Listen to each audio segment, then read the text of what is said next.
Olá meus caros, aqui é o Corvo.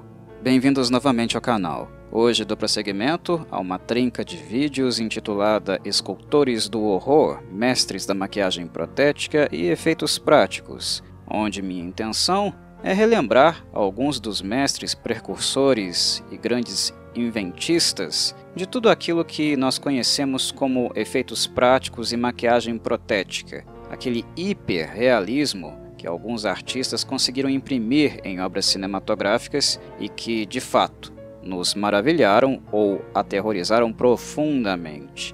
No primeiro episódio falei sobre alguns dos grandes pais dessa arte, como Jack Pierce e Lon Chaney. Falei de Dick Smith, que com certeza elevou bastante o sarrafo ali nos anos 70, e finalizei falando de outros dois revolucionários que a partir da década de 70 praticamente reinventaram, deram novos contornos e mostraram a muitos outros artistas, inclusive contemporâneos, que os efeitos práticos e a maquiagem protética poderia ir ainda mais além, ser ainda mais hiperrealista. Falo, claro, de professor e aluno, que ambos individualmente também teriam suas carreiras extremamente consagradas, com várias obras de muito respeito hoje em dia. Falo, claro, de Rick Baker e Rob Bottin. Foram estes os primeiros 5 nomes que eu abordei no primeiro episódio, e hoje darei continuidade com mais 5 outros 5 artistas revolucionários da arte que são contemporâneos do marco histórico de Dick Smith, Rick Baker e Rob Bottin. Hoje falarei de Greg Nicotero, Tom Savini. O Savini, inclusive, tem um vídeo individual aqui no canal onde eu falei apenas sobre ele e do impacto, não apenas da arte dele, mas da biografia que o inspirou dentro, principalmente do gênero horror. Falarei também de Robert Kurtzman, o grande Stan Winston e, claro, do primeiro italiano a figurar aqui nas minhas seleções, principalmente em virtude das contribuições que ele deixou no campo do gore. Falo, claro, de Gianetto De Rossi. Sem mais delongas, convido-os então a revisitar, rememorar alguns dos principais momentos da obra desses grandes maquiadores protéticos e criadores dos efeitos especiais práticos. Irei começar com Greg Nicotero, muito em virtude do fato da obra dele, de tudo que ele aprendeu, pelo menos preliminarmente no início da carreira, está relacionado também com aquilo que Tom Savini o ensinou. E como eu já falei sobre Tom Savini no canal individualmente e irei mencioná-lo a seguir, optei por começar com Greg Nicotero por ser, de certo modo, uma novidade aqui, e não exatamente uma repetição ou um pequeno resumo daquilo que falei, como irá acontecer a seguir no caso do Savini. Falar de Greg Nicotero e não falar do Savini é impossível. Nós estamos falando de uma relação entre mestre e aluno, e como em toda relação didática, acadêmica, o que nós encontramos a princípio é um pupilo, um jovem aluno que ainda é muito influenciado pelo seu mestre. Nossos mestres têm mais conhecimento do que nós, mais tato com a arte e com o campo de conhecimento, com o modo como as coisas são feitas.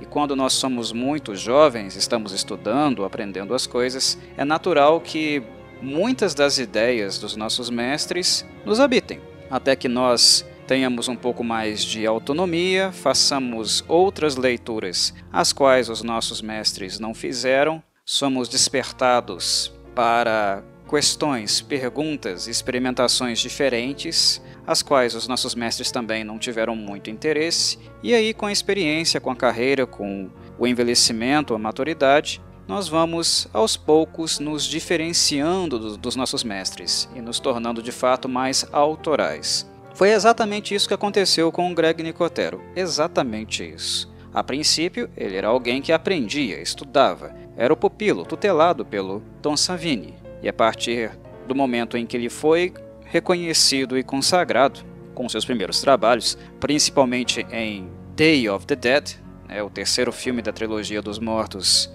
do George Romero, a partir dali a confiança, as oportunidades, o reconhecimento o foi direcionando para novas oportunidades onde ele começou a imprimir suas novas ideias, ou aquilo que ele vislumbrava dentro do que diz respeito à arte da maquiagem protética e dos efeitos especiais práticos. Mas antes, o Greg era basicamente o aluno do Tom Savini, e nós conseguimos perceber muitíssimo bem isso. Mas foi o Tom, ou o trabalho zumbilesco do Tom Savini, aquilo que despertou realmente o interesse do Greg Nicotero com a maquiagem protética? Não, obviamente não.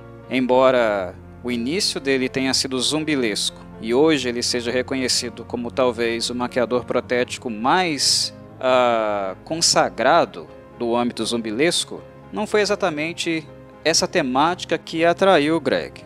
Foi a temática onde ele teve suas primeiras oportunidades, porque ele estava trabalhando conjuntamente com o Tom Savini, e foi o campo, o zumbilesco foi o campo subgênero do horror, onde, em virtude dos prévios bons trabalhos, ele passou a ter mais e mais oportunidades. E por isso ele é lembrado como o mestre do horror. Mas as primeiras experiências dele foram exatamente como as nossas. Foram experiências de surpresa, espanto, com aquilo que filmes clássicos conseguiram apresentar. O primeiro grande impacto na vida do Greg Nicotero no que diz respeito a o que seria a sua carreira profissional foi o filme do Spielberg, Jaws, Tubarão. E como nós, ele ficou espantado. Aquela pergunta, tradicional pergunta, como diabos eles conseguiram fazer isso? Conseguiram filmar, gravar, construir algo em cena, construir um tubarão comendo, mordendo, decepando uma pessoa. Como diabos eles fizeram isso? Como aquele tubarão pode atacar um barco? Como eles conseguiram construir um robô, um boneco como aquele, né? Um protótipo como aquele? Esse tipo de maravilhamento, espanto que nos move, foi isso que exatamente moveu o Greg Nicotero também. Mas, diferente de nós, ele ficou tão apaixonado com a arte, tão apaixonado com o que o cinema de efeitos práticos é capaz de proporcionar, que ele foi fazer uma carreira disso. E, logicamente, ele foi procurar pessoas que sabiam muito bem fazer isso na prática, e o Tom Savini era uma dessas pessoas. Para quem não se lembra, os primeiros grandes sucessos, as primeiras grandes empreitadas do Tom Savini foi exatamente também com o zumbilesco, no segundo filme da primeira trilogia dos Mortos do Romero. Foi em quê? Em Dawn of the Dead, o grande Dawn of the Dead, que talvez seja o filme tecnicamente mais desafiador dos três primeiros ali, e talvez para muitas pessoas o melhor filme do Romero dentro do gênero zumbi, embora o clássico Night of the Living Dead seja tão revolucionário que é difícil dizer realmente qual é o melhor, se é o Night ou Dawn of the Dead. Foi o Tom Savini que trabalhou no filme do Romero. E claro que esse filme também teve um certo impacto do Nicotero, que já tinha visto outros trabalhos muito influentes e impactantes também, como The Exorcist. Quem não se impactou com The Exorcist, né? Com a Regan McNeil. Ou um filme como Planet of the Apes. As máscaras, né? Os humanoides, primatas. Isso tudo gera, de fato, um grande impacto, e principalmente em pessoas que queriam, desejavam seguir esse tipo de carreira.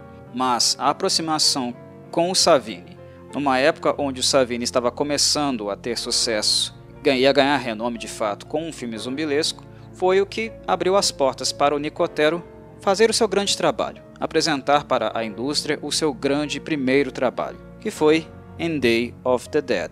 E em Day of the Dead, nós vemos já, naquele trabalho ali, um pequeno avanço no que diz respeito a efeitos práticos zumbilescos. Em Night of the Living Dead, embora o filme seja revolucionário no âmbito da crítica, no âmbito de colocar um ator negro como protagonista, né, na discussão social que é feita ali, e não apenas a apresentação de um horror, embora o filme seja revolucionário e muito importante nesse sentido, ele não se destaca ainda no campo dos efeitos práticos, ele ainda é muito rudimentar. Com a adesão do Savini e na parceria que o Romero fez com o Dario Argento, em Day of the Dead nós temos um salto absurdo, muito grande.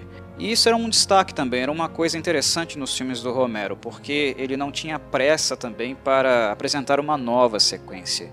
Ele fazia os seus filmes quando ele tinha algo a dizer e quando ele tinha algum tipo de inovação também para apresentar. Então esses gaps entre um filme e o outro possibilitava com certeza, né, o Romero apresentar algumas inovações, e profissionais que eram capazes de colocar na prática tais inovações. Sendo assim, em Day of the Dead, no campo dos efeitos especiais, práticos e maquiagem protética, a gente já vê alguns avanços muito claros, mas no Savini ainda há alguns elementos artísticos que nós podemos considerar ainda rudimentares, porque o Savini era também um Savini em desenvolvimento, era um Savini em processo de aprendizagem, mas o Savini era alguém que tinha vindo da guerra, tinha experiência de guerra, viu coisas horríveis e, profissionalmente falando, foi alguém que tentou aplicar, né, os horrores que ele viu a um tipo de arte, representar isso graficamente no cinema com algo que não é verdadeiro. O Greg Nicotero aprendeu tudo aquilo que o Tom Savini havia feito em Dawn of the Dead. Ele percebeu as influências dele, ele viu metodologicamente como ele pensava suas referências, o método aplicado em si, e isso se mostra quando o Nicotero tem de fato a sua primeira chance de mostrar aquilo que ele aprendeu. Isso se mostra em Day of the Dead. Mas Day of the Dead, em termos de maquiagem, tem um salto a mais. É quando, organicamente falando, os zumbis começam a ficar um pouco mais realistas e um pouco mais, obviamente, é algo esperado, mais nojentos. Dá para perceber mudanças, saltos, né? Muito em virtude daquele gap que eu falei nos filmes do Romero. Romero não tinha pressa. Havia tempo para experimentar, para ver diferenças, ver para onde podia se caminhar para apresentar um efeito prático ainda mais realista. E por isso nós assistimos Night, Dawn e Day e percebemos diferenças tão grandes. O Nicotero, no caso, aprendeu com o mestre tudo aquilo que ele havia feito em Dawn e aplicou novas ideias, também ideias mais próprias e autorais, em Day of the Dead. E a partir dali, ele jamais parou. Até porque, se é zumbi, alguém sempre lembrava do que o Greg Nicotero havia feito. E o zumbilesco, nesse sentido, passou a acompanhar grande parte da sua carreira. Inclusive, até mesmo uma série de TV que, verdade, né, ela teve altos e baixos, mas em termos de maquiagem protética, ela foi sensacional, extremamente grotesca, né, dentro das obras zumbilescas. Se a gente fala no gênero zumbilesco, a gente não pode se esquecer, por exemplo, de The Walking Dead, né, e seus spin-offs como Fear of the Walking Dead. Porque é uma série que, embora tenha bons conceitos e tenha tido altos e baixos, né, ela não foi de extrema qualidade o tempo inteiro, ela teve bons momentos. E principalmente momentos muito absurdos, né, no sentido do convencimento, do uso de efeitos práticos nos zumbis. Nos zumbis ou nos ferimentos gravíssimos também que acontecem durante a série. E aquilo ali tem o dedo do Greg Nicotero. Quando The Walking Dead começou, o Greg Nicotero obviamente já era consagrado, muito consagrado. E não apenas mais um artista de efeitos práticos, efeitos especiais, ele já trabalhava também como produtor executivo, né? Como supervisor de efeitos especiais, e isso é o que ele mais faz em The Walking Dead. Mas percebam, né, como os zumbis evoluíram. Quando a gente pensa lá em Day of the Dead, né, o primeiro trabalho de renome dele, e aquilo que nós encontramos na série The Walking Dead, anos depois, décadas depois. Olha o avanço. A apresentação de alguns zumbis já completamente decrépitos se movendo. Coisas realmente absurdas. E ali, o Greg Nicotero é o diretor executivo, é o produtor executivo, no caso, produtor executivo. Ele é também o supervisor dos efeitos especiais. Ele avançou muito no campo, porque ele ficou marcado como um artista zumbilesco. Não porque ele queria, é porque ele começou muito bem. Uma coisa que, por exemplo, nós encontramos no Rick Baker, quando o assunto é licantropia. Preciso de um lobisomem no meu filme. Quem eu vou buscar? Rick Baker. Ninguém havia feito algo melhor do que ele, então ele era o nome mais óbvio. Se ele não estivesse interessado, ou se ele já estivesse ocupado com outro trabalho, a quem as pessoas iriam procurar? Claro, seus pupilos. Aquelas pessoas que estudaram com ele e aprenderam a fazer lobisomens com ele. Um caso, por exemplo, curioso quando nós pensamos, por exemplo, lá no Rob Bottin. Um exemplo. Quando você aprende com o mestre e aprende bem, você se torna tão competente quanto o mestre. E como você vai ter uma carreira, ou tende a ter uma carreira mais longeva, prosseguir em virtude da diferença de idade entre mestre e aluno, né? O mestre um dia irá falecer e o seu aluno irá continuar com o legado. É natural que aquele tipo de metodologia continue nos estudantes, né, nos alunos depois, inclusive já com esses elementos mais autônomos, mais autorais, né? E foi exatamente isso que aconteceu com o Greg Nicotero. Mas o Nicotero é bom apenas com os zumbis? Obviamente não. Do mesmo modo que o Rick Baker não era bom apenas com lobisomens. Eles fizeram muita coisa mesmo. E no caso do Greg Nicotero, ele assinou obras como Misery e Misery. Uma das cenas do filme, é uma das mais chocantes no que diz respeito a fraturas de toda a história do cinema. Nós estamos falando de um filme de 1990, onde, né, a antagonista do filme, ela quebra, né, o tornozelo do protagonista, no caso, né, que está sendo feito de cativo, está aprisionado por ela. Ela usa simplesmente uma marreta. Ela coloca os pés dele em uma posição adequada para usar a marreta, bater, e nós vemos, né, o tornozelo quebrando, virando para o lado. É uma cena brutal, uma cena de fratura brutal. E era uma coisa que em 1990, com aquele grau de violência, de brutalidade, ninguém estava acostumado. Quem assistiu Misery jamais se esquece daquela cena. É um filme brutal? É um filme feito para o gore, né, como os zumbilescos são? Não. É um filme agressivo, violento, psicológico em alguns momentos, mas não é um filme gore, brutal e grotesco. E isso, inclusive, leva pessoas que não gostam, né, de muita violência em filme, não gostam de horror ou não têm muito estômago para isso, a ficarem completamente chocadas e traumatizadas, porque supostamente elas estavam indo assistir um filme que é um filme mais psicológico, é mais um drama, né, e não assim um filme tão grotesco.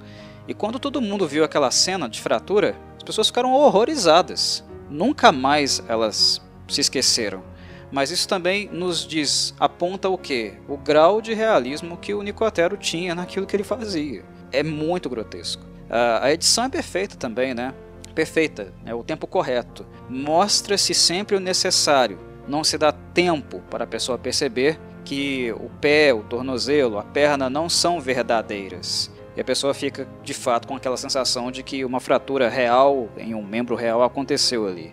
Essas mudanças corpóreas, né, danos corpóreos, é uma coisa que o Nicotero se aperfeiçoou bastante, né, para fazer também nos vivos, e não apenas nos mortos. E um grande exemplo disso é o filme do John Carpenter, In the Mouth of Madness, de 1995. In the Mouth of Madness é uma experimentação que o Carpenter teve com uma obra que fosse um pouco mais Lovecraftiana, conceitualmente falando.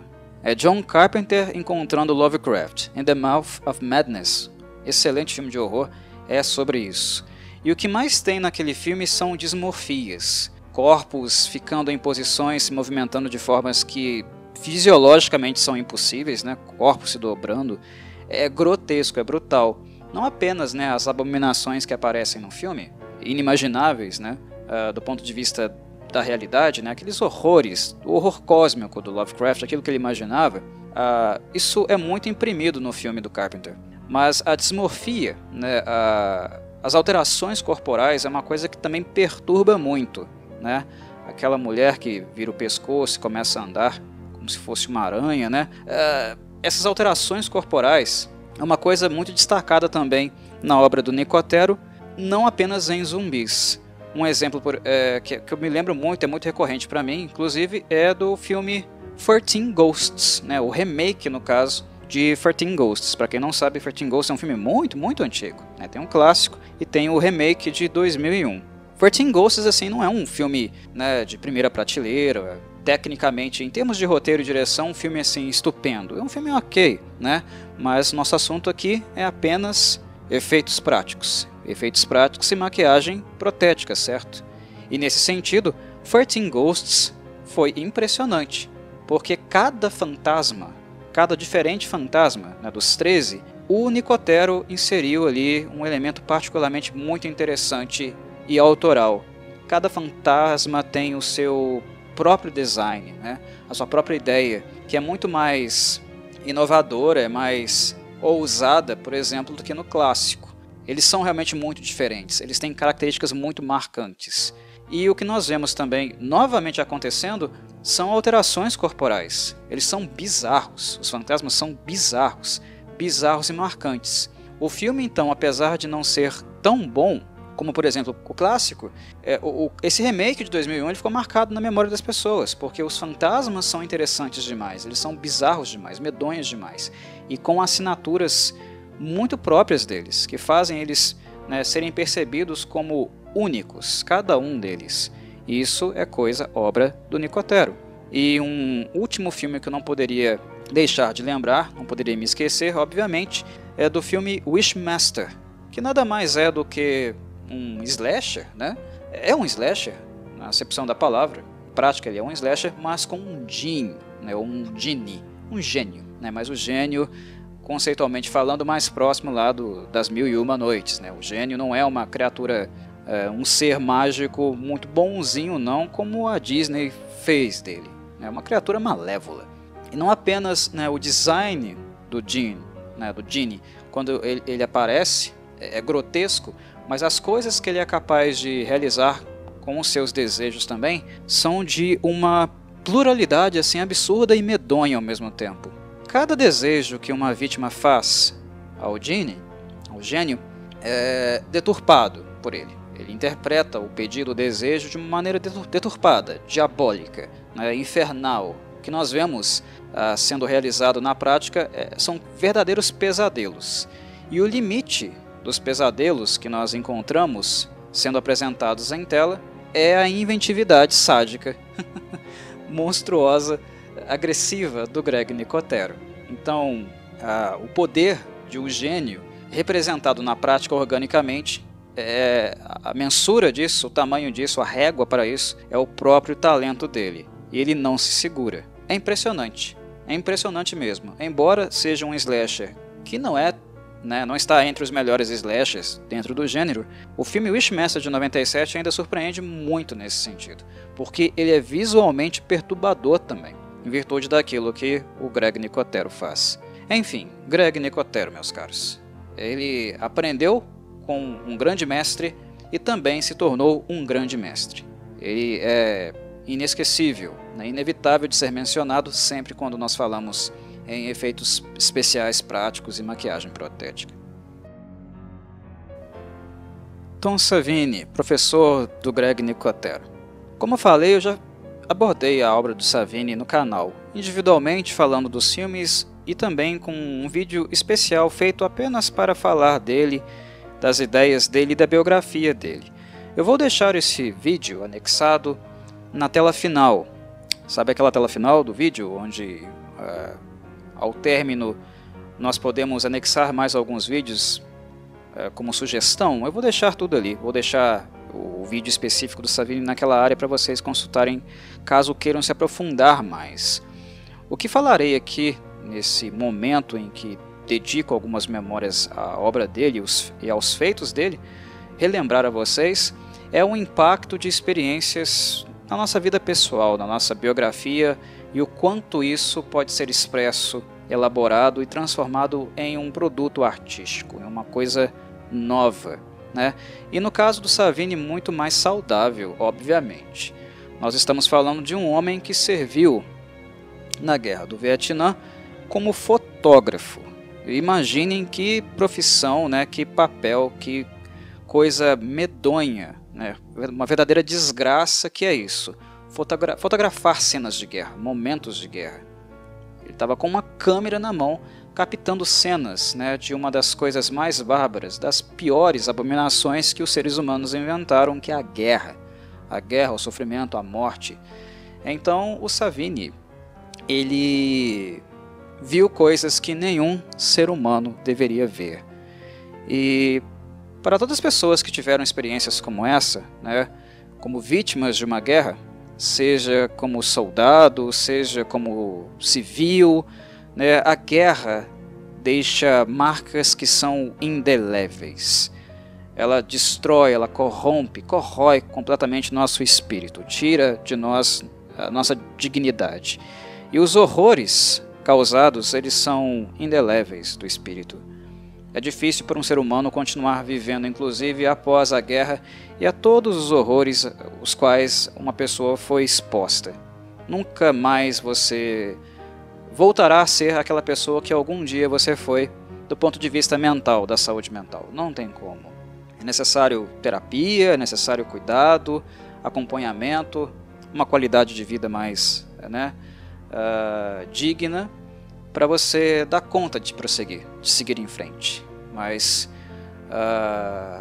síndromes do pânico, depressão, a síndrome pós-traumática, no caso de pessoas que viveram a guerra, é uma coisa praticamente inevitável. Você terá que cuidar da saúde dali por diante. O Tom Savini não é alguém diferente nesse sentido. Só que ele encontrou na arte, na maquiagem protética e nos efeitos especiais práticos um refúgio, um modo para dar prosseguimento à sua vida, à sua carreira. Viver de uma maneira um pouco mais saudável. Obviamente que ele viu coisas que não deveria ver e ele teve sonhos, pesadelos com isso. Fantasmas que até hoje eu imagino que devem acompanhá-lo. Só que na prática, quando você lida com o Savini, conversa com o Savini em entrevistas, procura saber um pouco sobre ele, ou quando você trabalha com o Savini em algum filme que ele foi convidado inclusive a contracenar, aparecer em cena, e foram vários filmes que ele fez isso, ou então no papel de aluno, já que ele tem uma escola que ele continua ensinando para novos alunos, ingressantes e tal, a arte da maquiagem protética, dos efeitos especiais práticos, ele é professor. Em todos esses campos, momentos que você tem contato com o Savini, você percebe o quanto ele é solícito, gentil, educado, criativo e muito envolvido, animado com a arte dele. Ele encontrou na arte dos efeitos especiais práticos um motivo, um sentido para continuar vivendo, prosseguir a sua vida de uma maneira um pouco mais saudável, retratando coisas horríveis, mas por meio da arte, por meio de algo que é mais saudável do que a realidade em si. É falar da realidade, expor a realidade, mas por meio de algo mais saudável, mais tátil, mais lúdico. Participar dos filmes do Savini com o Savini, quando a gente pensa, por exemplo, nos grandes slashers que marcaram a carreira dele, como Friday the 13th, no caso ele participou do primeiro, e do quarto, o Final Chapter, filmes como The Burning, Prowler. Quando a gente pensa no que é o set desses filmes, no que diz respeito a efeitos especiais, quase todas as pessoas dizem a mesma coisa. É divertido fazer. É divertido aplicar o látex e ver aquelas coisas funcionando na prática. Algumas coisas não são tão divertidas porque elas demandam muito tempo para a aplicação. Não é algo divertido, por exemplo, você ficar sentado numa cadeira 6 a 8 horas para aplicar uma máscara, por exemplo, fazer toda uma aplicação complexa, que demanda mais tempo, pintura inclusive. Isso não é legal não, dói, é desagradável, não é confortável. Mas em coisas menores, mais pequenas, não apenas a aplicação, mas a atuação, rodando o filme, gravando, e depois perceber na prática o resultado final daquilo é sempre uma experiência muito marcante e divertida. As pessoas se lembram disso com uma certa diversão, com uma boa memória normalmente de set. Claro que existem exceções, existem truculências, diretores que não respeitam atores e atrizes, mas basicamente todos aqueles que trabalharam com o Savini, ninguém fala dele em sentido pejorativo, porque ele é bastante respeitoso. Ele viu coisas horrorosas, quer criar essas coisas horrorosas de uma maneira artificial, não realista, mas visando um resultado final o mais realista possível, e ele sempre fez isso de uma maneira muito respeitosa com as pessoas envolvidas, que normalmente, em virtude do caráter, do tipo de filme envolvido, eram pessoas que estavam começando no cinema, que ainda não tinham nenhuma experiência muito grande, era a primeira oportunidade, eram jovens que estavam ali tentando dar início às suas carreiras e conseguir, quem sabe depois, papéis, oportunidades melhores. É o Tom Savini lidando com os jovens, de uma maneira criativa, lúdica inclusive. Então, quando nós pensamos em um homem que viu talvez os piores horrores que nós sequer podemos cogitar, que é estar em um campo de guerra, em um cenário de guerra, tirando fotos desses horrores, quando nós pensamos no que esse homem poderia ter se tornado, chega a ser, de certo modo, admirável o que o Savini fez com isso, né? Esses traumas, esses horrores, o que ele conseguiu transformar isso. Ele se tornou um profissional disso, de fazer isso de mentira. E com isso, né, ele também marcou muito uma geração, principalmente a geração dos anos 80 do slasher, e também contribuiu, né, diretamente para que pequenos ferimentos, escoriações, também fossem aplicados em filmes que não são filmes de horror. Obviamente que não. Uma coisa que é interessante quando a gente pensa no gênero horror é perceber que muitas coisas que são criadas no horror são criadas em grau de experimentalismo. É o acerto e erro, tentativa e erro, porque filmes de horror não têm grandes orçamentos. Então você é obrigado a criar um método, criar uma coisa nova, com muito pouco, com pouco dinheiro. E isso demanda muita criatividade. Você tem que fazer e faz as coisas na raça, porque não há dinheiro para grandes investimentos, para muita matéria-prima. O tempo é pequeno. O orçamento é baixo, não dá para comprar muita coisa. Então, quando nós pensamos naquilo que o Savini conseguiu fazer, né, no dano causado a corpos humanos, e no quanto também isso é impactante para outros filmes, de gêneros como o drama, né, filmes históricos, os filmes de guerra também, o impacto que as coisas que ele fazia têm em outros gêneros do cinema, a gente se dá conta do quão impactante a obra dele foi, né, no que diz respeito a danos, né, a avarias em um corpo humano. É claro que vários artistas eles não acreditam diretamente nos créditos de um filme as suas influências, mas quando eles são perguntados, entrevistados, dificilmente um artista de efeitos práticos, efeitos especiais, né, maquiagem protética não lembra do Savini ou não menciona o Savini. É quase assim, certo que se envolve algum tipo de avaria, de algum tipo de dano, né, tecidual, alguma coisa, um tipo de ferimento que nós vemos mais frequentemente em slasher, dificilmente um artista não vai mencionar o Tom Savini como influência, como alguém que o impactou em tipos de abordagem mais voltados realmente para ferimentos, né?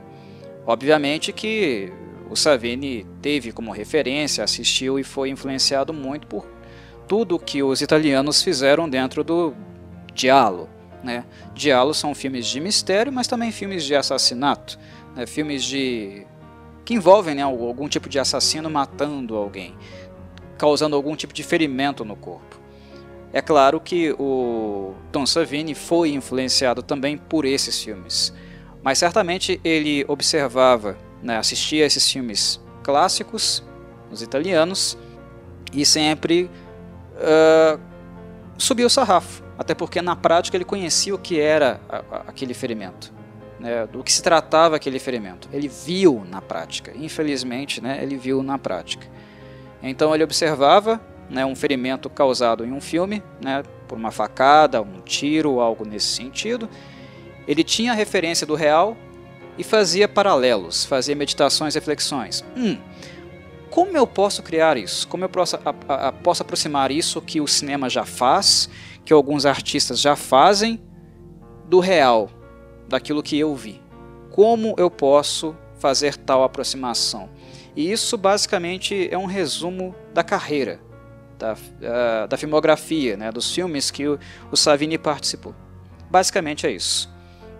Ele tentando achar um ponto central, equilibrado, entre aquilo que se fazia previamente do campo dos ferimentos, das avarias, né, escoriações, aproximar isso um pouco mais do real, daquilo que de fato, né, um corpo sofre e apresenta, muito em virtude dele já ter esse referencial, ter visto na prática.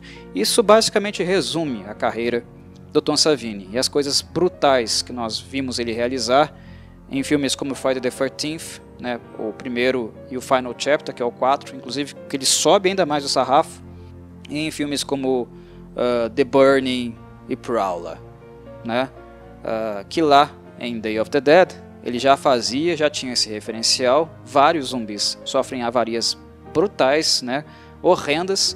Ninguém se esquece daquela cena, né, que um corpo é jogado ao chão, né, e os zumbis literalmente tiram as entranhas de dentro dele. É brutal, né? Ele já tentava fazer isso naquela época, mas o que nós vemos nos anos seguintes é essa distância, né, do artificial e do real sendo diminuída sempre quando possível, com os recursos que ele tinha em mãos. E é claro que tudo aquilo que ele fez nos anos 80 teve impacto, influência, né, e muitos outros artistas passaram a fazer isso também, ainda nos anos 80, mas também nos anos 90 e assim por diante. E é claro que a arte dele, a obra dele também foi refinada a partir do momento que a própria maquiagem e os efeitos especiais ganharam novos contornos, novas ideias e novas contribuições, né? Novos nomes foram aparecendo no mercado. Enfim, Tom Savini, escola.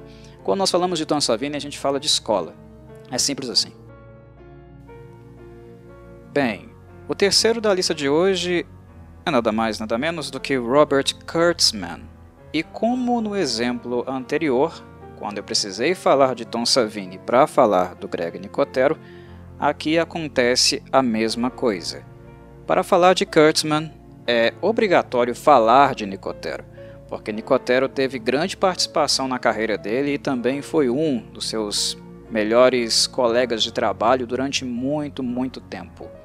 O Kurtzman apareceu de forma mais tardia do que o Nicotero, porque os principais trabalhos dele começaram a aparecer somente no final da década de 80, digamos assim.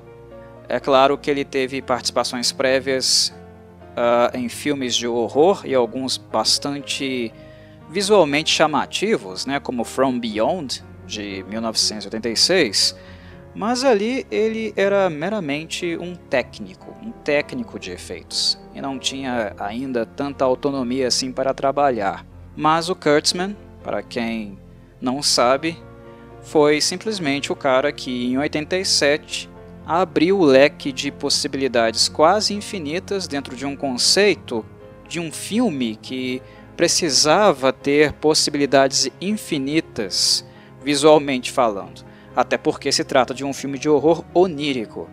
Eu estou falando, é claro, de A Nightmare on Elm Street 3, o terceiro, Dream Warriors.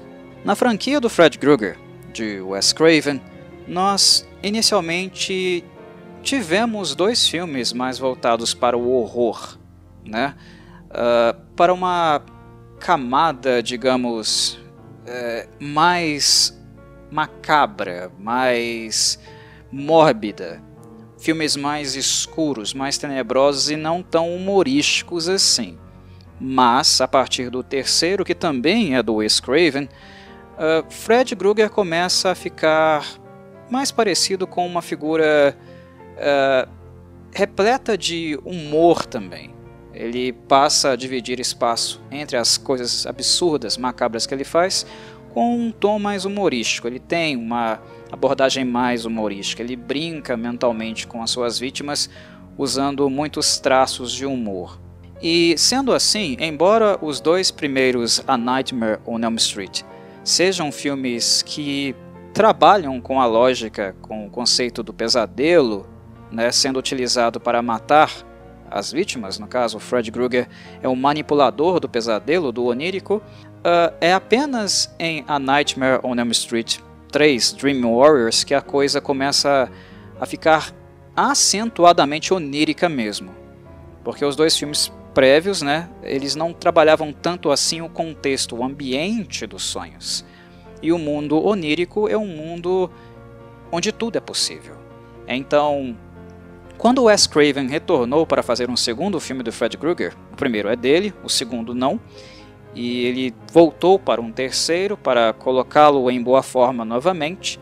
Quando ele retornou, ele desejava isso, fazer um filme de horror com um Fred que pudesse, né, de alguma forma, inserir elementos novos a mais do que ele já tinha feito lá no original, mas ele também queria subir de patamar a possibilidade de manipular os sonhos, manipular os pesadelos, fazer daquilo de fato muito mais macabro, mas ao mesmo tempo encantador aos olhos de alguém que está assistindo uma película e com essa consciência de que nos sonhos o vilão pode fazer qualquer coisa.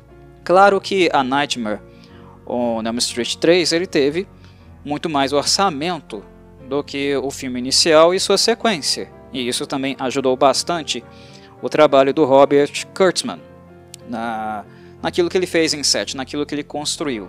Mas mesmo assim é um projeto muito audacioso, um projeto muito digamos, inovador no que diz respeito ao onírico. Não é nada fácil, né? Você escrever um roteiro determinado, onde o Fred Krueger é capaz de fazer qualquer coisa, e não é nada fácil você colocar as ideias, aquilo que um roteirista escreve, realizar isso praticamente falando, com efeitos.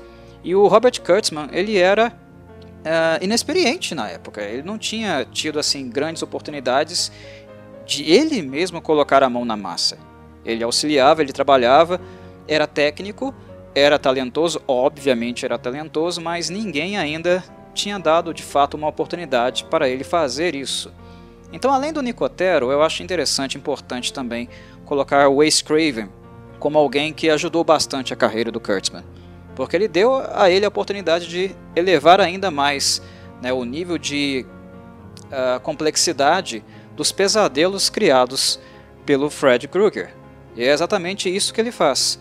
Até hoje, o Dream Warriors é tido como um dos melhores filmes do Fred Krueger. Obviamente os melhores são o primeiro e o terceiro. Eles meio que disputam o pódio na preferência dos fãs. Isso é publicamente sabido. Mas ele de fato é o filme que, do ponto de vista dos sonhos, aquilo que o Fred Krueger realiza nas mudanças do cenário, na maquiagem, é o filme talvez mais encantador visualmente falando para se assistir. É um mundo de fantasia, mas uma dark fantasy, de fato, se materializando em cinema. Isso é sensacional, sensacional. Dream Warriors é sensacional. E com o tamanho desse sucesso, né, um trabalho desse calibre, é claro que o Kurtzman ele ganharia uma certa notoriedade e passaria a chamar também a atenção, né, de outras pessoas interessadas em efeitos práticos, maquiagem protética, coisas desse tipo em cinema. E foi assim, né, que o Nicotero se aproximou dele.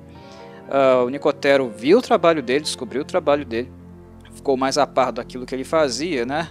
E como é bem interessante nesse campo também dos efeitos práticos, efeitos especiais, né?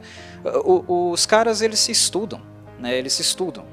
Eles assistem uns aos outros, no sentido profissional mesmo, não é apenas, né, sentar-se na poltrona, no sofá, assistir um filme novo para ver se o filme é bom ou ruim. Não, é profissional, é um trabalho profissional de você contemplar, assistir um filme novo, porque técnicas supostamente novas estão sendo utilizadas naquele filme em questão. Eles assistem filmes também para ver o que há de novo sendo realizado e para tentar compreender como as coisas também estão sendo utilizadas por um outro profissional do campo, né? Mas é interessante como no campo dos efeitos práticos, embora naturalmente vá existir uma certa competitividade, porque é um campo muito restrito, né? Não há muitos artistas de efeitos especiais e maquiagem protética, do mesmo modo que há no que diz respeito a profissionais cênicos, né, não dá para comparar. O número de artistas, né, maquiadores protéticos, criadores de efeitos especiais, quantos existem trabalhando na indústria, por exemplo, nos Estados Unidos hoje? Quando você vai comparar o número desses profissionais com o número de atores e atrizes, né, ou até mesmo de diretores, é um número muito, muito menor, né?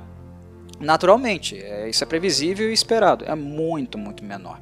Então, de certo modo, o campo, o mercado é muito, muito competitivo, mas isso não impede que alguns deles, né, sejam camaradas, que sejam inclusive mais abertos a revelar alguns dos seus segredos, compartilhar conhecimento, para que eles possam crescer juntos.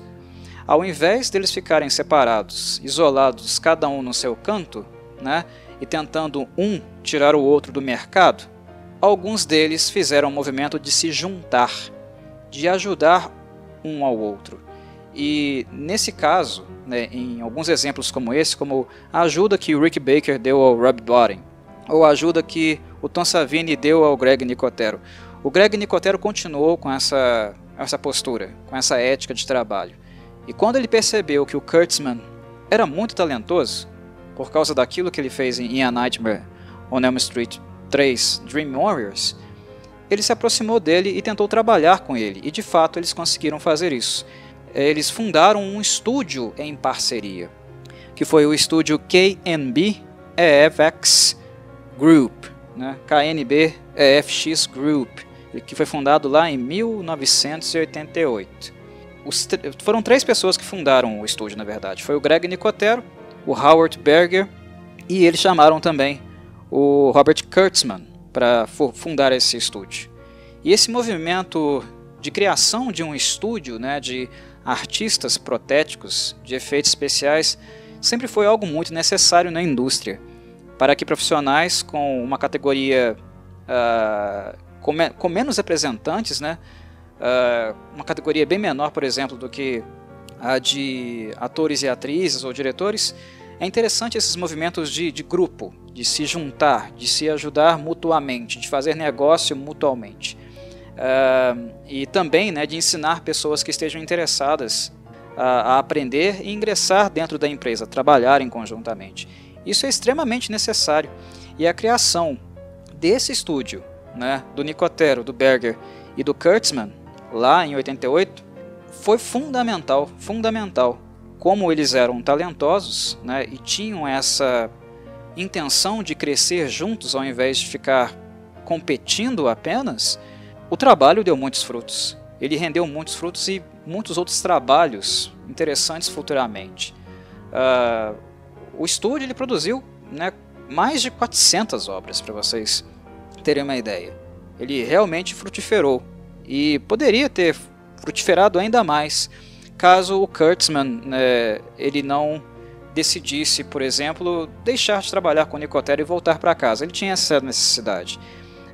Ele é original de uma cidade bem pequenininha em Ohio, de Crestline. E como ele já tinha dinheiro suficiente, já tinha naquela altura, né, uma carreira consolidada, capacidade financeira, capital suficiente para ter o próprio estúdio dele e fazer as próprias coisas dele, ele optou por sair, né, da KNB e voltou para casa. Ele simplesmente foi para casa, foi para Ohio, para Crestline, e lá ele fundou o seu próprio estúdio, que é o Precinct 13, né, Precinct 13. Ele fundou em 2003. Então, de 88 a 2003, ele trabalhou conjuntamente com Berger e com Nicotero em muitas e muitas produções. E foi nessa época de parceria que, de fato, o trabalho dele mais frutiferou. Foi onde ele apresentou trabalhos que, de fato, ficaram marcados na memória de todos, né? 2 outros trabalhos muito influentes dele aconteceram justamente nos anos 90. Um que todo mundo se lembra, não apenas por causa da Salma Hayek, claro que não, e do George Clooney, ou do Tarantino, é o filme From Dusk to Dawn, né? Um Drink no Inferno. Aquele filme ele tem efeitos especiais bem interessantes, né? Digitais e também práticos, com maquiagem protética. E claro, ele tem momentos de muito gore. É um filme do Tarantino, né? Então, o filme do Tarantino, obviamente, ele tenderá a ser um pouco sanguinolento, ou bastante sanguinolento, dependendo do filme que a gente está falando. O Tarantino gosta dessas coisas, né? Ele gosta de uma coisa bem sanguinária, né? Os efeitos que o filme possui são efeitos do Kurtzman. Do mesmo modo, né, para falar de mais um vampiresco, e mais um vampiresco que flerta com a ação, né, em grande parte da sua duração, É curioso, né, como o Kurtzman ele tem uma história com vampirismo, mas um vampirismo mais voltado para uma coisa mais de faroeste, western. Não que os filmes, o filme em si, o gênero seja western, mas tem uma certa influência de western. O From Dusk Till Dawn tem um pouquinho, no linguajar, no modo como os protagonistas se desafiam, se enfrentam, o clima árido da região, né? Não é um filme de western, mas tem elementos, inspirações acontecendo ali. O outro filme do Kurtzman, que ele participou como criador de efeitos especiais, também tem essa vibe, né? Se trata do Vampiresco do John Carpenter, de 98, 2 anos depois, chamado John Carpenter's Vampires. Também tem essa veia, também tem esse norte. É um vampiresco gore, bem gore, né? Tem muita violência no filme e tem esse ar, essa vibe de western, essa influência de western. O John Carpenter ele era muito fã de western, né? De filmes de faroeste, mas ele nunca propriamente teve a oportunidade de criar um. E como ele já era consagrado no horror, ficou mais conhecido em virtude dos filmes de horror que ele fez, né, como Halloween, The Thing inclusive, que tem um trabalho, né, no setor de efeitos especiais fenomenal com Rob Bottin, revolucionário. Como ele ficou muito marcado com filmes com essa vibe, né, ele decidiu mantê-la, né, o horror ser mantido, e colocou vampiros em um ambiente completamente árido, né, abandonado, tipicamente de um western, um faroeste. E como nos filmes do John sempre tem que ter alguma violência gratuita, né, meio barata ali, quem trabalhou com ele também foi o Kurtzman. Ele teve a ajuda do Kurtzman. E Vampires, né, embora muitas pessoas não gostem do filme em si, dentro da filmografia do John, é claro que tem filmes muito melhores, mas Vampires marca, no sentido da violência explícita que há nele.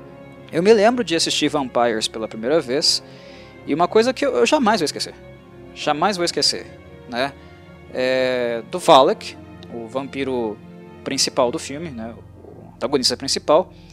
Ele, depois que um grupo de assassinos, né, caçadores de vampiros no caso, depois que esse grupo arrebentou com um covil dos vampiros próximo ali da região que eles estavam, eles vão para um bordel e começam a fazer farra, né, com um monte de hookers, prostitutas. Eles estão fazendo uma farra danada lá.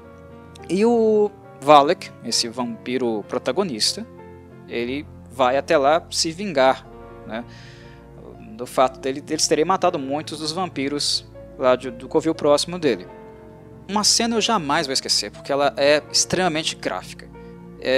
Um dos caçadores de vampiros, ele vai sair pela porta, eu acho que ele ia buscar cerveja, alguma coisa assim.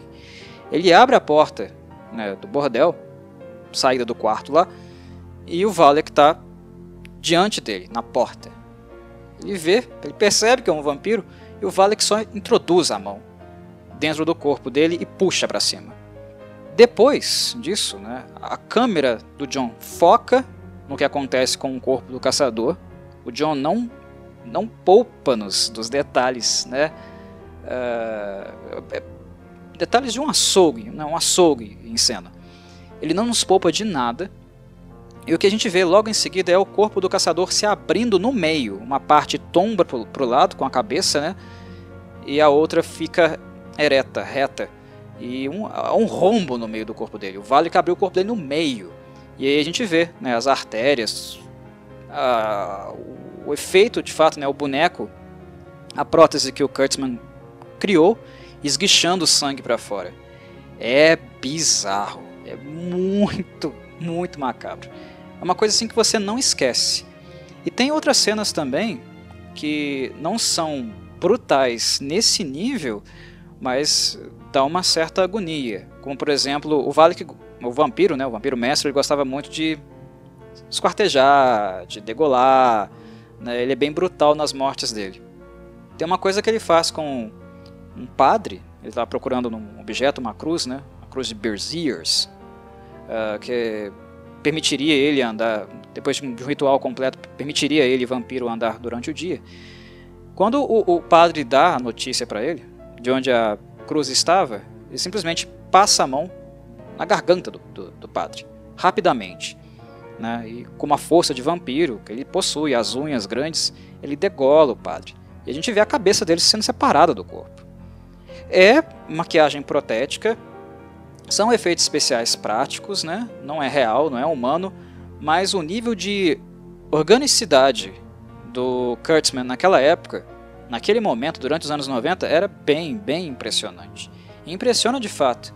E mesmo um filme não sendo tão bom, os efeitos práticos que ele imprimia em tais filmes, era impossível você não se lembrar desses filmes por causa disso. Porque mesmo que o roteiro não fosse muito bom, ou não fosse muito complexo, ou grande coisa, os efeitos práticos eram muito satisfatórios. O Kurtzman aprendeu muita coisa com o Nicotero, né? Eu acredito também que o Nicotero aprendeu muita coisa com ele. E essa parceria entre os dois e o Howard Berger foi muito boa. Uma pena na carreira do Kurtzman foi ele não ter esperado um pouco, né, mais para receber algumas honrarias, né, alguns prêmios que a empresa acabou recebendo posteriormente. Ele ficou a tempo, né, de ser honrado com um Emmy Award em 2001 por causa da série Frank Herbert's Dune. Dune teve uma série, né? Dune do Frank Herbert teve uma série. E a série foi honrada com uma premiação, com um Emmy. Só que poucos anos depois, a KNB também seria agraciada com um Oscar, né? Um Oscar em The Chronicles of Narnia, The Lion, the Witch and the Wardrobe. Mas naquela época o Kurtzman já havia infelizmente saído para trabalhar com o novo estúdio dele, né, o Precinct 13. Estúdio esse que ele basicamente tocaria o barco por muitos anos, né, mas que hoje ele já não está mais lá. Ele se mudou para Atlanta e aí ele fundou um novo estúdio. Mas com a Precinct 13 ele fez bastante coisa, e inclusive umas das coisas de grande destaque, né, ou de maior destaque, é até recente, porque trata-se de uma série que foi muito bem recebida pelo público, né, muito bem falada, que foi a série do Mike Flanagan, chamada The Haunting of Hill House. Tem alguns efeitos práticos, alguns efeitos especiais interessantes naquela série também, e isso tudo também é trabalho do Robert Kurtzman. O Kurtzman tá aí, né, trabalhando até hoje, bem ativo, e pelo jeito talvez ele ainda tem muita lenha para queimar. Ele foi brilhante assim como o Nicotero, o Savini, o Rick Baker, o Rob Bottin? Não.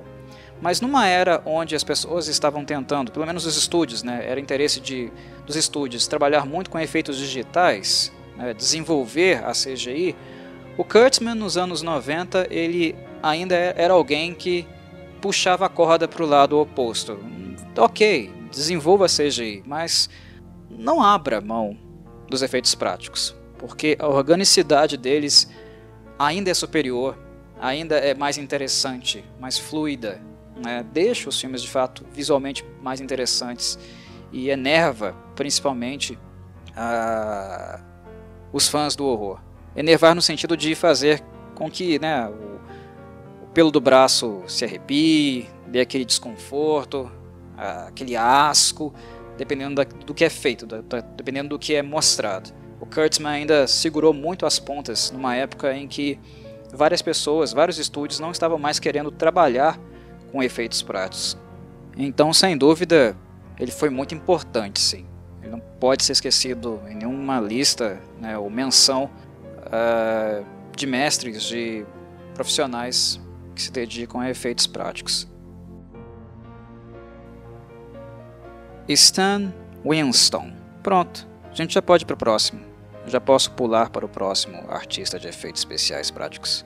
Eu não preciso dizer mais nada. É sério, é sério. Não é necessário eu dizer mais nada. Porque o cinéfilo que não conhece, não sabe quem é Stan Winston, ou gosta dos filmes que teve a assinatura dele e não deu a ele o devido crédito, nem sabe quem ele é, É um cinéfilo que precisa urgentemente rever seus próprios conceitos, estudar mais, procurar saber mais aquilo que assiste. Porque Stan Winston é alguém que foi tão genial, que muitos dos diretores consagrados, históricos do cinema americano, que trabalharam com ele, devem a ele a fama que atingiram. Sem ele, alguns deles não conseguiriam o status que hoje eles têm. Stan Winston é um gênio.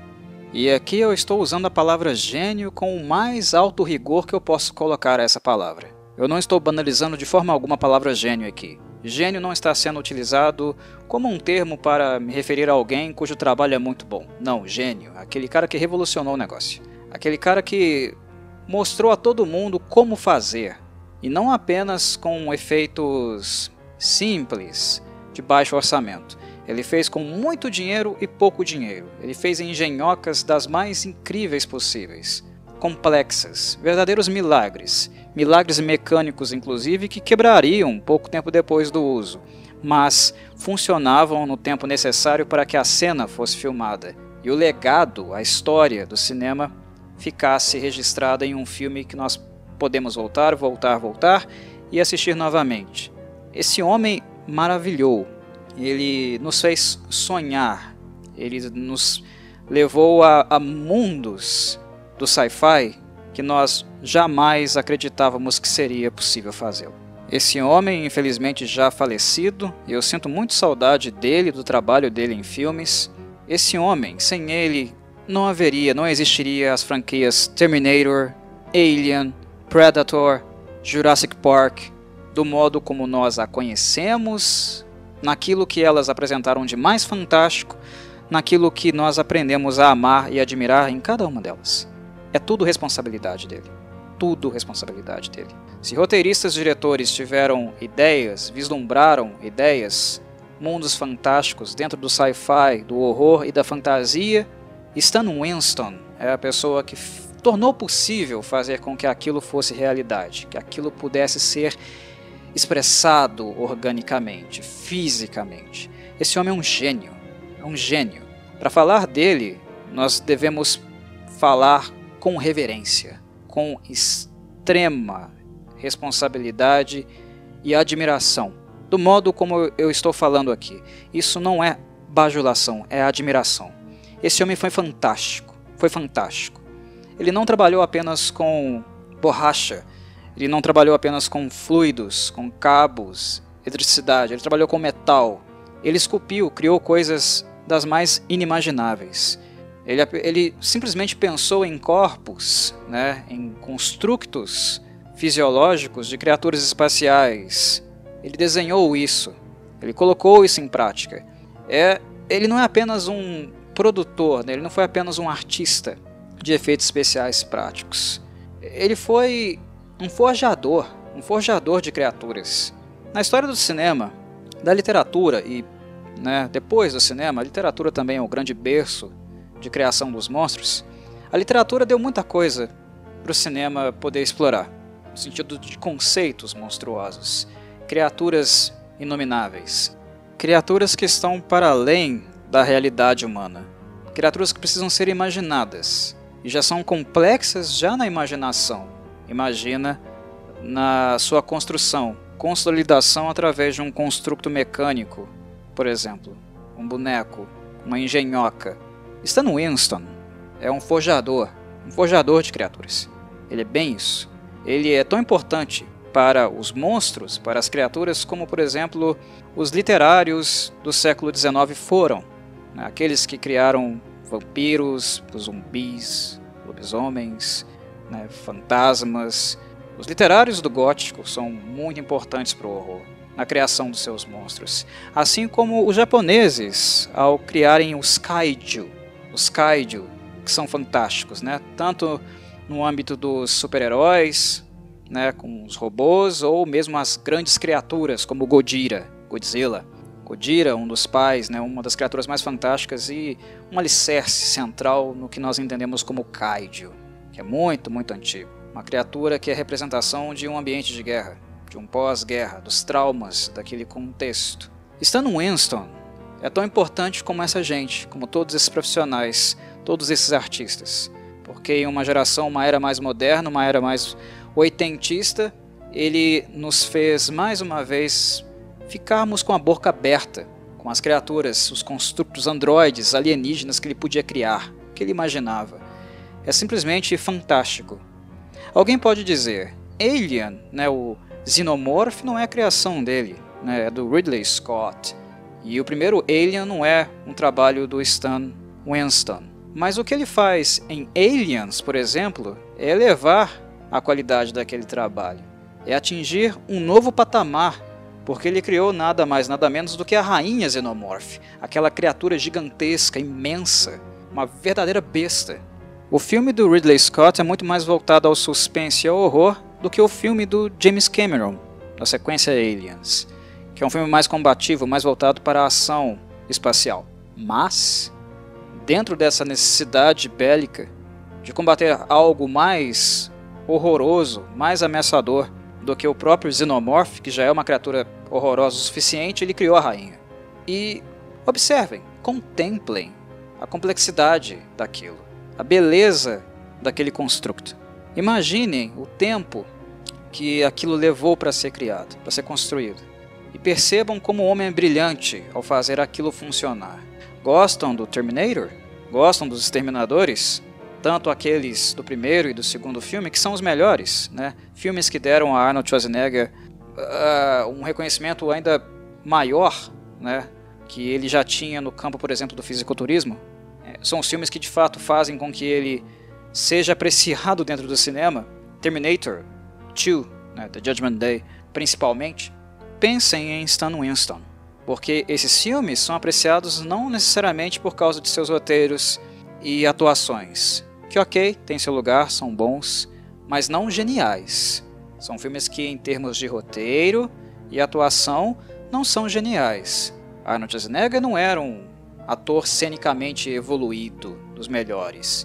Ele é carismático, nós gostamos dele, dos filmes dele, mas são filmes, né, os filmes do Terminator, são filmes que nos impressionam pelo visual, por ver aquele androide, aquela criatura humanoide com um esqueleto se revelando à medida que ela vai sendo destruída, esse esqueleto metálico sendo revelado. E como isso é orgânico, como essa transição vai sendo feita lá nos anos 80 é impressionante. Nós paramos e nos perguntamos como isso é feito, como alguém conseguiu construir isso. É surpreendente, surpreendente, especialmente no contexto histórico onde estamos inseridos. E estamos falando, né, aqui de filmes de diretores gigantes, James Cameron, Steven Spielberg com Jurassic Park, né? Estamos falando de Tim Burton com Edward Scissorhands e o seu Batman. A importância desses filmes do ponto de vista visual, dos efeitos práticos. Os efeitos práticos, eles têm uma responsabilidade, um papel muito grande no sucesso desses filmes.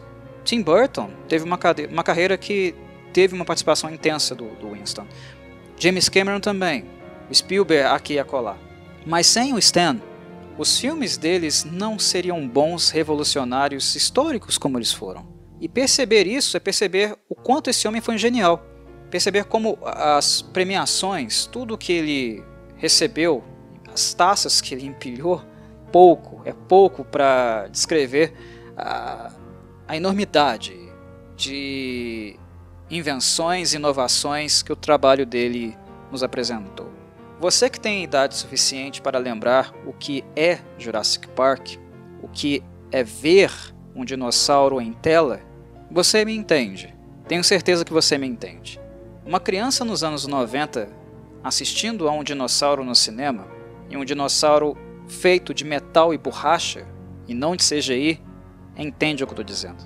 É claro que no filme original tinha CGI, mas o trabalho orgânico do Stan Winston era tão formidável, tão fenomenal, que a gente não queria ver o CGI. A gente queria ver os bonecos dele, o trabalho dele, aquilo que ele criava organicamente falando. A gente queria tocar naquilo, a gente queria estar dentro do parque, tocar, pegar o chifre do Triceratops, aquele doentinho lá que a Laura Dern estava analisando qual seria a patologia dele. Quando o tiranossauro entra em cena, a gente fica assustado, maravilhado com aquela criatura gigantesca. Há um aspecto de horror envolvido porque é uma criatura atroz, selvagem, do mesmo modo que a rainha Xenomorph era. Mas ao mesmo tempo, existe em nós, acontece em nós um maravilhamento.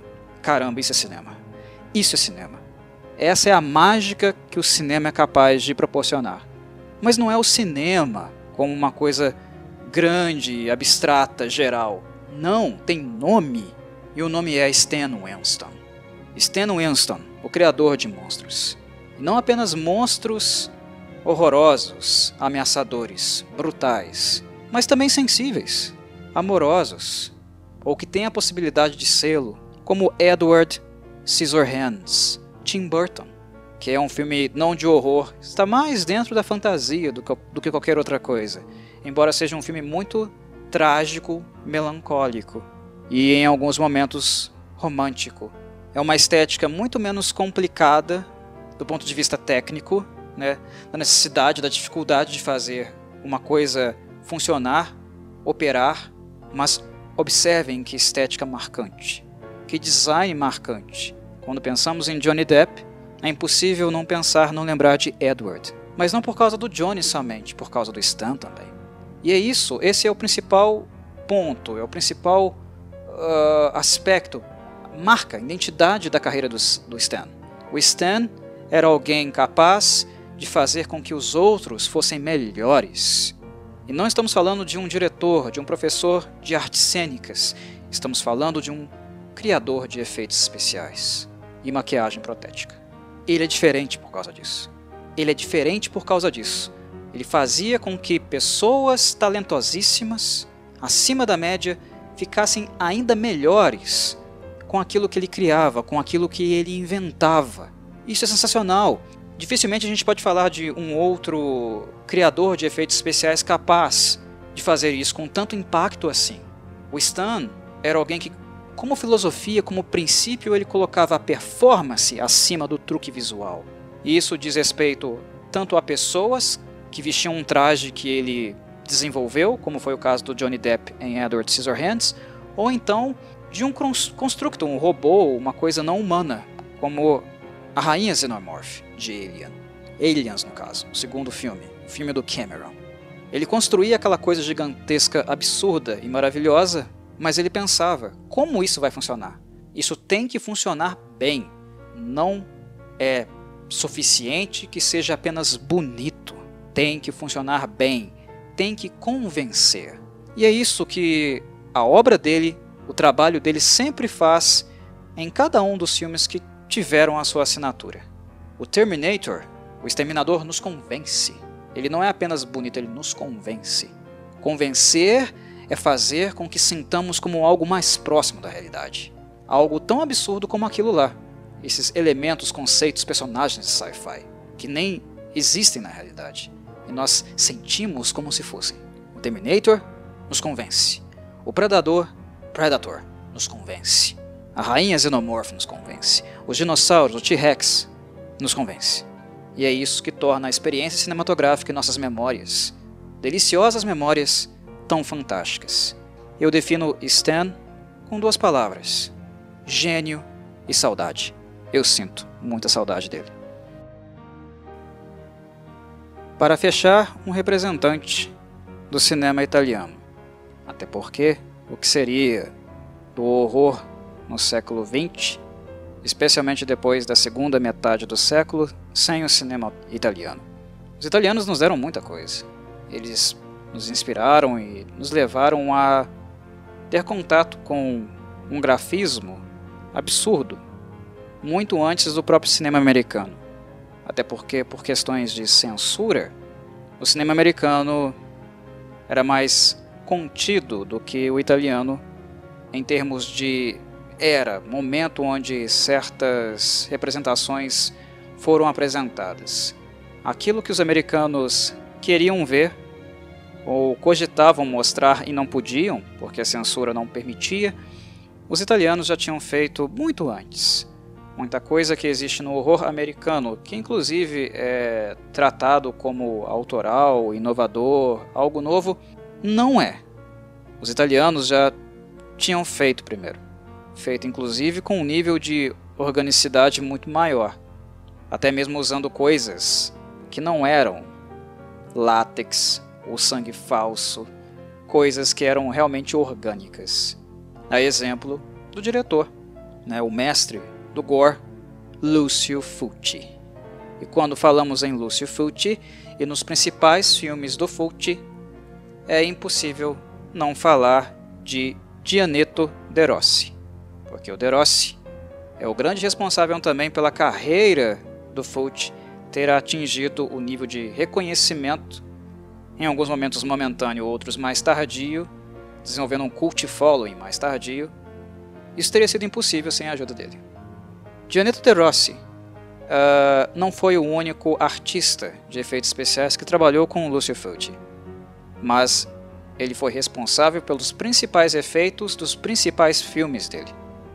Fulci trabalhou com outras pessoas. E o Fulci sempre foi grotesco, nojento, e às vezes até muito orgânico demais, realista demais.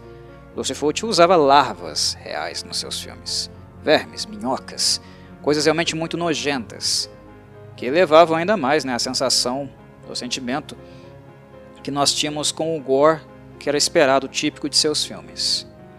Em Zombie Flesh Eaters, por exemplo, onde reside inclusive o trabalho do De Rossi, ele que está trabalhando, nós não temos apenas maquiagem protética feitas nos zumbis.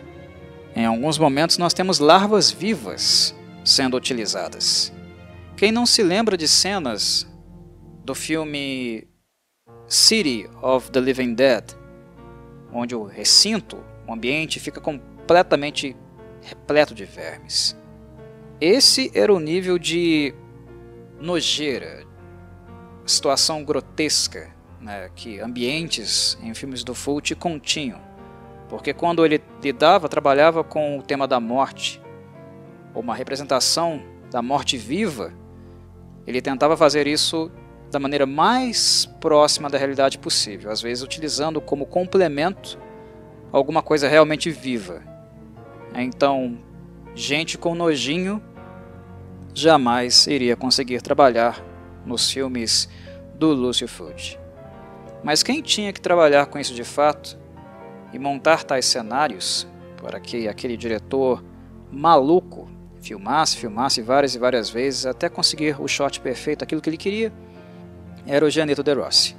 Ele trabalhou com as duas coisas. Ele não teve nojinho de trabalhar com coisas reais, coisas nojentas reais, e naquilo que precisava ser nojento e não podia ser real, ele criou. Ele criou tudo. Seja num horror mais contextualizado neste mundo ou no outro mundo. Coisa que, por exemplo, na trilogia dos Portões do Inferno, do Lucio Fulci, nós encontramos filmes como City of the Living Dead, The Beyond, que é o grande clássico dele, na minha humilde opinião, o principal filme do Fulci é The Beyond, e o terceiro da chamada trilogia dos Portões do Inferno. Filmes que não têm relação direta, mas ficaram conhecidos assim em virtude do seu approach, do approach do Fulci, e de sua representação estética, dos conceitos que ele trabalhou. O terceiro, no caso, seria The House by the Cemetery. 3 filmes fundamentais e todos com a assinatura de Gianetto De Rossi, que já tinha trabalhado com ele em Zombie Flesh Eaters, que é um filme ainda mais grotesco, mais nojento do que foi Dawn of the Dead, ou do que seria Day of the Dead, do Nicotero. É muito mais orgânico, é muito mais extremo, era mais extremo, mas coisas que certamente nos Estados Unidos não passariam despercebidas pela censura, não existiriam. Os europeus eram muito hardcore, especialmente os italianos, e mais tardiamente também os franceses, quando nós pensamos no movimento extremista do cinema francês de horror. Filmes como Martyrs ou Haute Tension, Alta Tensão. Haute Tension, inclusive, é um filme com a assinatura de Gianetto De Rossi, filme de 2003.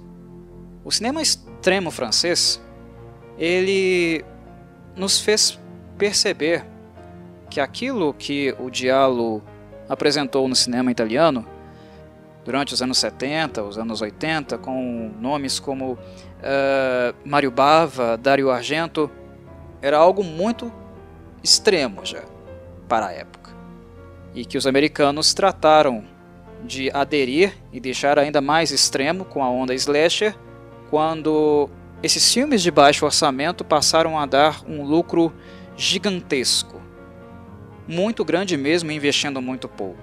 E aí a questão monetária falou mais alto.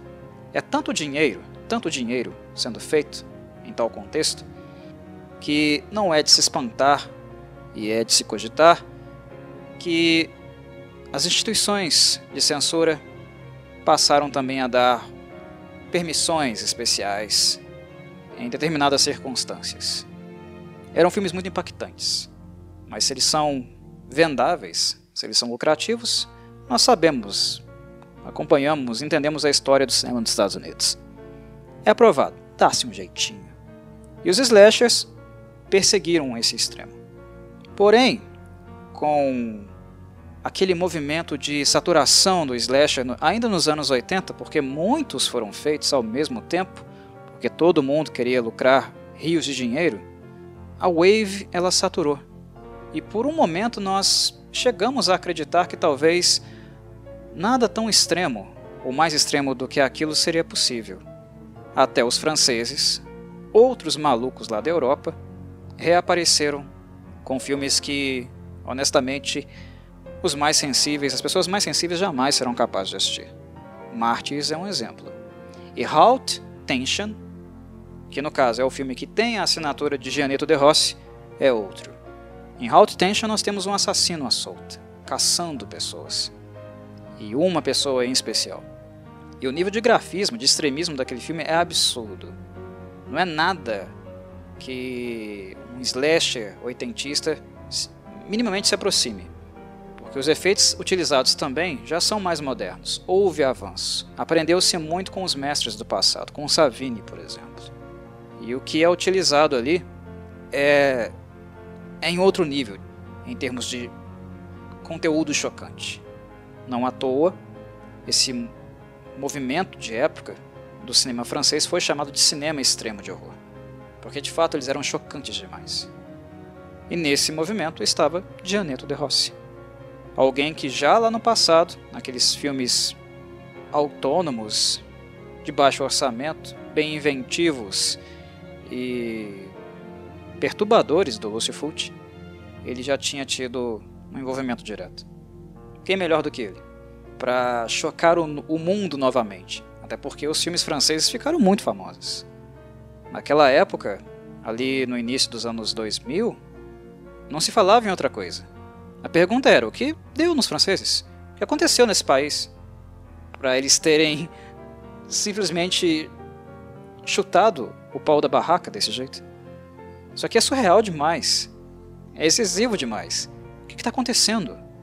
O que aconteceu na França? Dentro do gênero horror, o que se comentava, o que se falava na época, era isso. Mártires chocou o mundo, né? E Halt Tension, que faz parte dessa geração, quem assistiu também certamente ficou admirado com o nível de barbarismo contido ali. E como os ferimentos, o que é feito, o quanto aquilo é convincente, o quanto nós sentimos aquilo ali como algo orgânico mesmo. E desta vez, o Gianetto De Rossi não estava trabalhando com elementos orgânicos não, com vermes, que eram muito típicos nos filmes do Fulci. Ele tinha que fazer de mentirinha mesmo. E ele fez muito bem e convenceu. É perturbador, perturbador. Mas não apenas de horror viveu Gianetto De Rossi. Até porque o horror é um elemento, momentos de horror tenebrosos existem também em filmes de outros gêneros. Filmes onde existe algum elemento de barbarismo. E nesse sentido nós lembramos dele também muito em virtude das contribuições que ele deu para qual filme? Sim, Conan, The Destroyer, o filme de 84, que não é tão bom, mas que visualmente já flerta com algo para além daquilo que já havia sido mostrado no filme anterior. É como em A Nightmare on Elm Street. Um filme novo, uma sequência, cria uma certa expectativa de vermos coisas ainda mais grandiosas. E esse foi o desafio de Gianetto De Rossi em Conan the Destroyer. O roteiro não é muito impressionante, mas aquilo que vemos visualmente deve ser. E é ele quem realiza. De Rossi contou com a confiança de diretores como o eterno Sergio Leone, e nos Estados Unidos de figuras emblemáticas, exigentes e bastante inovadoras como, por exemplo, David Lynch. Não é qualquer pessoa que trabalha com David Lynch. Ele é muito específico naquilo que ele espera em seus filmes. E o Gianetto De Rossi entrega. Sempre entregou. E certamente ele é um dos profissionais mais consagrados, mais importantes do cinema de horror, da história do cinema de horror, não apenas na Europa, mas também em outras praças de cinema, porque aquilo que o cinema italiano fez inspirou muita gente, influenciou muita gente. É importante que façamos esse caminho, de ao tocar certas obras, lembrar quem as inspirou, porque aí a gente descobre de fato a raiz real daquilo, de onde aquele conceito veio, de como era feito. De Rossi, nesse sentido, é muito importante, como Carlo Rambaldi também é no cinema italiano. Alguém que eu ainda vou falar durante essa série. Não se pode esquecer do Carlo. Mas, enfim, os italianos, que eu tanto adoro e aprecio, serão mais falados no último episódio dessa pequena trinca que estou deixando aqui nos arquivos do canal. Espero que vocês tenham apreciado mais esses 5 nomes, fantásticos nomes que deixei para vocês aqui, e em um futuro próximo retornarei para fechar então com mais 5, os 15 seletos que eu pensei em abordar neste pequeno movimento que faço no sentido de relembrar e homenagear de fato esses grandes criadores, arquitetos da arte de efeitos especiais práticos e maquiagem protética. Um abraço a todos e saudações Corvides.